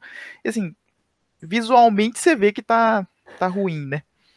O pessoal não cria peixe e tudo, a gente pensa mais no impacto ambiental que isso pode causar, mas o que seria, por exemplo, você chega numa piscicultura e tá eutrofizada assim, o que seria um tratamento para isso? Troca de água Tá. total. Eu imagino que seja uma troca de água, mas, poxa, esvaziar um viveiro É. inteiro, O- né? O que dá para fazer de Tá. paliativo, assim, O que pensando que na. acontece? Eu não sei vocês, todos vocês que alguém sabe que vocês mexem com peixe e sempre recebem mensagens, né? Eu sempre recebo mensagens e às vezes quando eu recebo mensagens, gravações, o que que nós percebemos? Nós temos que avaliar tudo o que ocorreu antes até chegar naquele ponto. Então, tanto a avaliação de represas como a avaliação de viveiros escavados, vamos focar mais em viveiro escavado e represa, porque tem a relação do solo ali intimamente, solo, planta, água, micro-organismos, né? O ecossistema todo. As represas, avaliar muito a questão do entorno da represa.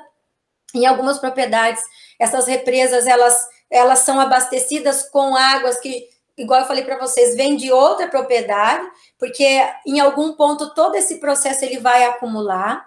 Tem represas que têm a dessedentação dos animais. A gente sabe que existem animais que urinam na água e defecam na água. Outros defecam ao redor dessa represa. Em algum momento também chove e lixivia, né? Vem esses elementos para dentro da represa. Além disso, a gente tem decomposição de matéria orgânica relacionada a folhas que chegam, animais mortos. Então, Tomás, quando a gente observa esses processos de eutrofização nessas propriedades, nessas represas, é igual eu falei para vocês, o ambiente, ele vai dando sinais, só que o que acontece ali é um ponto de acumulação, né? Você tem ali um reservatório, aquela água ela está de uma certa forma represada e são processos que foram ocorrendo. E quando eu tenho viveiro de piscicultura, e aí você me pergunta, né, o que fazer? Eu já vi a pessoa mandar mensagem, agora o que eu faço? Meu peixe está morrendo. E aí eu fui olhar o viveiro dessa pessoa, toda a parte, né, de construção, de compactação de talude, que se recomenda, de plantação de gramíneas, não existe. Viveiro, você observa, o solo, ele chegou num ponto que ele cai dentro daquela água, dissolve mais solo com a água, aí ele é um produtor que ele não sabe a densidade de estocagem, muitas vezes, que tem dentro do viveiro. A ração, mede uma vez num balde, pesou 5 quilos, vai 5 quilos até o final da produção, então, independente se o peixe está pequeno, se o peixe está grande. Então, Tomás, em relação às pisciculturas, é isso. Quando você pensa, poxa vida, eu tenho o que eu vou fazer para eliminar, igual o Cícero perguntou, né? Quantificar. É importante quantificar? É importante quantificar. A gente tem que ter uma noção melhor de como a gente vai quantificar, porque o que a gente observa é muito visual, né? Imagina a gente falar para um produtor que ele tem que estudar fitoplâncton, né? Então é muito complicado a gente trazer aquilo que seria o ideal do conhecimento e aquilo que é praticável. Então, Tomar sim, o que teria que fazer é avaliar essa água de entrada, porque muitas vezes você tem uma água de reposição que ela tem uma qualidade muito pior, então ela traz elementos ali, lembrem vocês, né? As algas, elas não estão apenas na água. Então, elas têm fontes de entrada, né? que estão relacionadas ali dentro agora da piscicultura, o próprio solo, né? A água de abastecimento é a água que predominantemente vai determinar a qualidade dessas algas que tem dentro do viveiro, e sim, Tomás, teria que trocar, tem que fazer uma renovação, dependendo dessa quantificação, uma renovação 20%, 30%. Teve um dia que eu falei para um produtor que ele tinha que esvaziar o viveiro dele todo de novo e fazer a reforma completa, que não tinha mais como remediar. Então, a gente tem que observar muito o que se faz, né? E desde o início. É porque, assim, não adianta também trocar água e não consertar todos os fatores que atrapalharam, né, que levaram à explosão. Gente, eu olhei o viveiro dele, era um viveiro que ele tinha usado lona, a lona já estava toda arrebentada, não tinha mais... Como que eu vou falar para vocês? A lona não era mais lona, né? Quando a gente pensa no viveiro que tem lona, a gente pensa que vai cobrir o viveiro. Era tudo retalhado, o solo caía assim nitidamente para dentro do viveiro, a lâmina de água estava pior do que vocês possam imaginar, parecia que já estava até grosso, assim, isso eu tudo recebo por WhatsApp, filmagem, e ele mostrando os peixes deles mortos.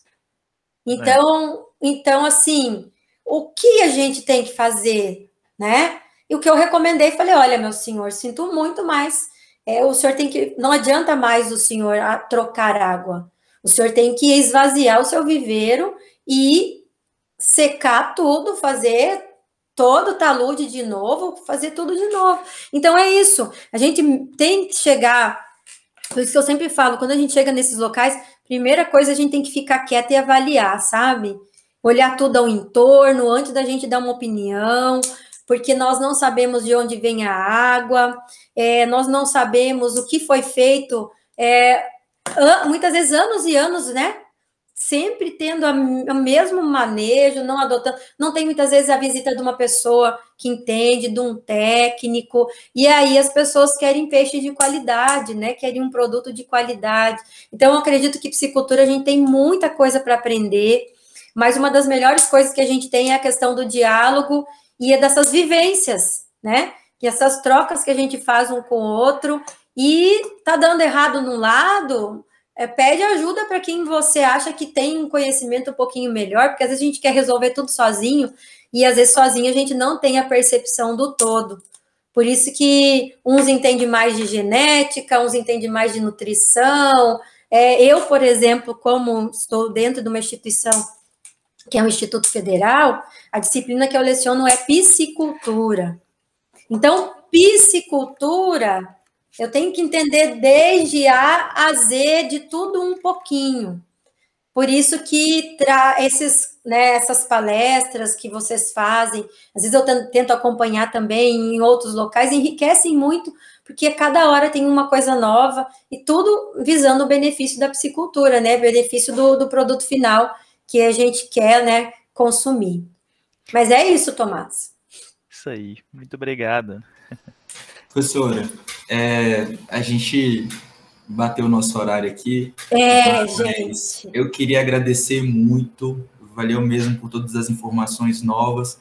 Eu acho que se tem uma coisa benéfica que a pandemia trouxe, foi a possibilidade da gente poder estender as nossas apresentações, né, para outras pessoas. Então, esse meio digital entrou aqui com uma forma bem positiva dessa troca de informação. Então, muito obrigado. E a gente volta a seguir com essa palestra do Zooplâncton. Eu preciso que vocês vejam a disponibilidade, vocês me avisem o dia da disponibilidade para a gente fazer, para fechar tudo isso, né? Para falar um pouquinho da questão da larvicultura, da qualidade da água também voltada para a comunidade do zooplâncton, importância, que eu sei que vocês já têm bastante conhecimento, mas sempre chega um e fala uma coisa e a gente vai, olha, enriquecendo cada vez mais. E o benefício é mútuo, né? São para todos nós.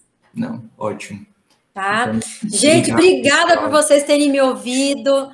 Saudade de ir na UFMG. Acho que quando a gente constrói aí, né, um caminho, algumas amizades que a gente faz pelo nosso caminho, elas são enriquecedoras, salutares para a nossa vida. E eu tenho muita saudade de estar no ambiente que é o ambiente acadêmico daí da UFMG. Muito obrigada, desejo que a gente chegue, né, a se encontrar pessoalmente, que eu preciso muito voltar, eu tenho que ir, tenho coisas para resolver, e a gente acaba, né, nesse momento, distanciando, mas estando próximos agora, né, participando aí do núcleo de estudos. De outras formas, né? Isso. Olha, eu quebro os protocolos, eu sempre mando beijo, mando abraço. Olha, fiquem bem, que Deus proteja vocês, onde vocês estiverem, que os caminhos de vocês sejam iluminados. E agora a gente tem que confiar muito, tem que se proteger, porque o maior benefício é a gente estar bem e a gente estar vivo, né? Apesar de todos os problemas que a gente tem enfrentado. Marca comigo a questão do zooplâncton, que a gente vai se ver mais uma vez. Tá bom? Pode deixar, a gente vai marcar. Muito obrigada, Ana. Obrigada, Parabéns pela Érica. palestra. Obrigada.